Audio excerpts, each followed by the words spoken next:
নিষিদ্ধ ঘোষিত ছাত্রলীগের কিছু কর্মীর করা ফেক প্রটোকলের উপর ভিত্তি করে ঢাকা বিশ্ববিদ্যালয়ের শিক্ষার্থী আব্দুল্লাহ আল মাহমুদকে ছাত্র দলের বিভিন্ন পর্যায়ের সন্ত্রাসীরা তাকে হত্যার হুমকি দিয়েছে। মাননীয় প্রধানমন্ত্রী তারেক রহমানের কাছে আমরা প্রশ্ন করতে চাই, এটাই কি আপনার গণতান্ত্রিক চর্চা?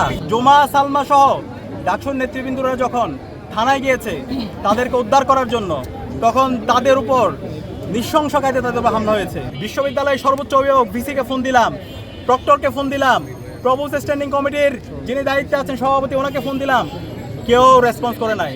শিক্ষার্থীরা মরে গেলেও তাদের কোনো কিছু আসে যায় না। যারা এই সন্ত্রাসের রাজত্ব কায়েম করতে চায়, যারা শিক্ষাঙ্গনে আবার অস্ত্রের জঞ্জনানি তৈরি করতে চায়, আমরা বেঁচে থাকতে আমরা তা হইতে দেব না। সন্ত্রাস চলবে না, মাসল পাওয়ার পলিটিক্স চলবে না। ক্যাম্পাসে শিক্ষার্থীরা আসবে তাদের পড়াশোনা করার জন্য। যারা এখন মন্ত্রী আছে তাদেরকে ফোন দিয়েছি, আমরা দেখতে পেয়েছি সবাই নীরব। কিন্তু আজকে প্রকৃত মত কারা তৈরি করে, কারা শিক্ষার্থীদের উপর বেদারক তারা হামলা করে, সেটা আমরা আজকে দেখতে পেয়েছি। আজকে দিনটি বাংলাদেশের জন্য একটা কলঙ্কজনক দিন।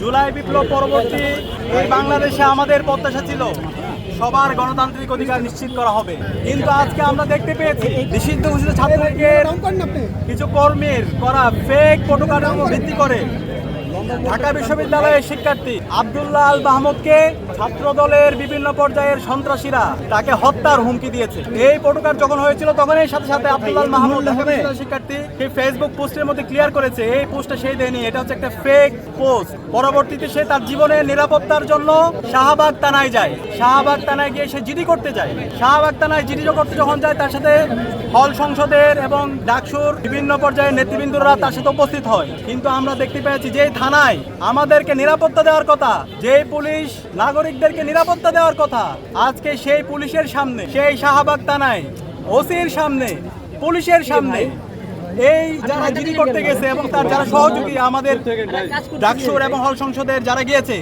তাদের উপর বেদরক তার উপর হামলা হয়েছে। এটা ইতিহাসের একটা লজ্জাজনক অধ্যায়। তাদের উপর বারবার হামলা হচ্ছিল এবং এই হামলায় নেতৃত্ব দিয়েছে ছাত্র দলের বিশ্ববিদ্যালয়ে যেমন নেতাকর্মীরা ছিল, একই সাথে বহিরাগত কিছু সন্ত্রাসীদেরকে নিয়ে আসা হয়েছে। যখন মোসাদ্দেক, জুবায়ের, জুমা সালমা সহ ডাকসুর নেতৃবৃন্দরা যখন থানায় গিয়েছে তাদেরকে উদ্ধার করার জন্য, তখন তাদের উপর নৃশংস কায়দায় তাদের উপর হামলা হয়েছে। সূর্যসেন হল সংসদের ভিপি আজিজ, সাদেক, মহসিন হল সংসদের, একই সাথে সূর্যসেন হলের আলবি উপর প্রায় 100 জনের অধিক সন্ত্রাসীরা তার উপর হামলা করে। একই সাথে সাওয়াদ জামি সহ আরও অনেকের উপর এখন হাসপাতালে আছে, ঢাকা মেডিকেলে কয়েকজন। আমরা বর্তমান সরকারের কাছে অনুরোধ করতে, আমরা জিজ্ঞেস করতে চাই, স্বরাষ্ট্রমন্ত্রীর কাছে আমরা জিজ্ঞেস করতে চাই, মাননীয় প্রধানমন্ত্রী তারেক রহমানের কাছে আমরা প্রশ্ন করতে চাই, এটাই কি আপনার গণতান্ত্রিক চর্চা? এই কি গণতন্ত্র? একজন বিশ্ববিদ্যালয়ের শিক্ষার্থী তাকে মৃত্যুর হুমকি দেওয়া হচ্ছে।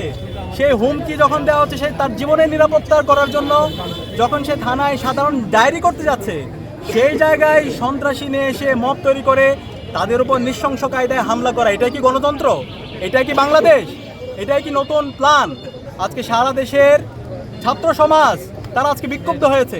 এই ঘটনা যখন ঘটছিল, যখন এই শিক্ষার্থীকে মাহমুদকে যখন হত্যার হুমকি দেওয়া হচ্ছে এবং আপনারা বিভিন্ন ধরনের ফ্যাক্ট চেক যে প্রতিষ্ঠানগুলো আছে এটার মধ্যে আপনারা দেখতে পেয়েছেন এটা একটা হচ্ছে একটা ফেক একটা হচ্ছে প্রটোকল। এরপর যখন আমরা বিশ্ববিদ্যালয়ের সর্বোচ্চ অভিভাবক ভিসিকে ফোন দিলাম, প্রক্টরকে ফোন দিলাম, প্রভোস্ট স্ট্যান্ডিং কমিটির যিনি দায়িত্বে আছেন সভাপতি ওনাকে ফোন দিলাম, কেউ রেসপন্স করে নাই। শিক্ষার্থীরা মরে গেলেও তাদের কোনো কিছু আসে যায় না। লজ্জা।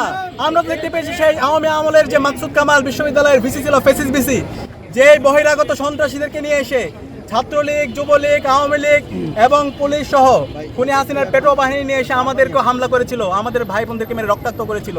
তার প্রতিচ্ছবি আজকে আমরা শাহবাগ থানায় দেখতে পেয়েছি। আমরা হুঁশিয়ার করছি, আমরা সাবধান করছি, যারা এই সন্ত্রাসের রাজত্ব কায়েম করতে চায়, যারা শিক্ষাঙ্গনে আবার অস্ত্রের জঞ্জনানি তৈরি করতে চায়, যারা রামদা চাপাতি দেশীয় অস্ত্র দিয়ে শিক্ষার্থীদের ভয় দেখিয়ে তাদের রাজনীতি বিনির্মাণ করতে চায়, আমরা বেঁচে থাকতে আমরা তা হইতে দেব না। আমরা বেঁচে থাকতে আমরা এই সন্ত্রাস কায়েম হতে দিব না। প্রতিটি ক্যাম্পাসে শিক্ষার্থীদের অধিকার আমরা নিশ্চিত করবই। কেউ যদি গণরম তৈরি করতে চায়, কেউ যদি গ্যাস্ট্রম তৈরি করতে চায়, কেউ যদি রামদা দিয়ে আমার ভাইকে মেরে তার অধিকার হরণ করতে চায়, আমরা বেঁচে থাকতে তা হইতে দিব না। সন্ত্রাস চলবে না, মাসল পাওয়ার পলিটিক্স চলবে না। ক্যাম্পাসে শিক্ষার্থীরা আসবে তাদের পড়াশোনা করার জন্য, তাদের গণতান্ত্রিক চর্চা করবে, কিন্তু কেউ এখানে হকি স্টিক অথবা স্টাম্প দিয়ে ক্ষমতার রাজনীতি বিনির্মাণ করবে, সেটা আমরা হইতে দিব না। দেশীয় যে আইন, সে আইন অনুযায়ী আমরা আবার বিশ্ববিদ্যালয় প্রশাসনের কাছে অভিযোগ দিব, আমরা থানায় গিয়ে আবার অভিযোগ দিব। আমরা আশা রাখবো দেশের যে আইন, সে আইন অনুযায়ী এই ছাত্রদলের সন্ত্রাসীদের বিরুদ্ধে যেন ব্যবস্থা গ্রহণ করা হয়।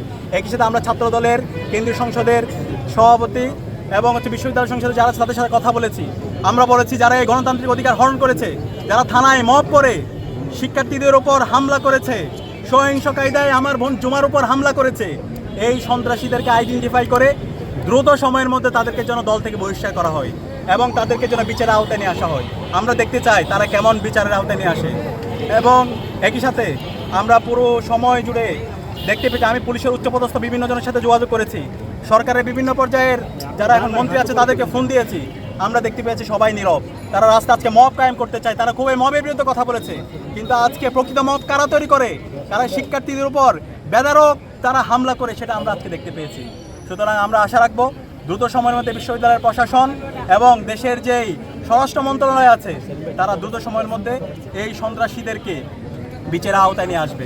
এবং একই সাথে এই যে যারা হত্যার হুমকি দিয়েছে মাহমুদকে, এই হত্যার হুমকির সাথে যারা জড়িত আছে, তাদেরকে যেন বিচারের আওতায় নিয়ে আসা হয়।